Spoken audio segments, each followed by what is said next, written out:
Building பினிஷர்ஸ்ல ரொம்ப முக்கியமானது tiles. Tail போட போறீங்களா? வாங்க உள்ள போய் நம்ம பார்ப்போம். ரூம் எப்படி இருக்கணும் அப்படிங்கறத ஃபர்ஸ்ட் சொல்லிடுறேன். நம்ம பிளாஸ்டிக் பண்ணிருப்போம், சீலிங் பிளாஸ்டிக் பண்ணிருப்போம். அந்த எந்த விதமான ரப்பிஷஸோ காஞ்சி போன கலர் கீழே இருக்கக்கூடாது. கிளீனா கிளீன் பண்ணிருப்போம். அது ரொம்ப முக்கியங்க. டைல் போடுறதுக்கு முன்னாடி அந்த மண்ணை ஏற்றி வைப்பாங்க இல்லைங்களா, அதுக்கு கிளீனா கிளீன் பண்ணிடணும். இன்கேஸ் பட்டி பார்த்துருந்தீங்கன்னா பட்டியை தேய்ச்சிட்டு அந்த டஸ்ட் கூட கீழே இருக்கும். அது எல்லாத்தையுமே நீங்க கிளீன் பண்ணி வச்சிடணுங்க. ஃபார் எக்ஸாம்பிள் இப்ப நம்ம 4x2 டைல்ஸ் போடுறோம்னு வச்சுங்களேன்.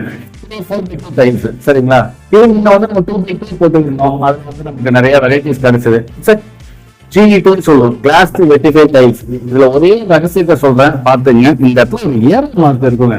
இந்த ஏரோ மார்க்கை பார்த்து இதுக்காக அவங்க டைல் லைன் பண்ணாங்கன்னா உங்களுக்கு பெண்ட் எல்லாம் இருக்காது, கிளீனா இருக்கும். ஜாயிண்ட் பினிஷர்ஸ் வந்து பக்கா வரும். இது ஒரு ஸ்மால் டிப்ஸா வச்சுங்க. Thank you so much.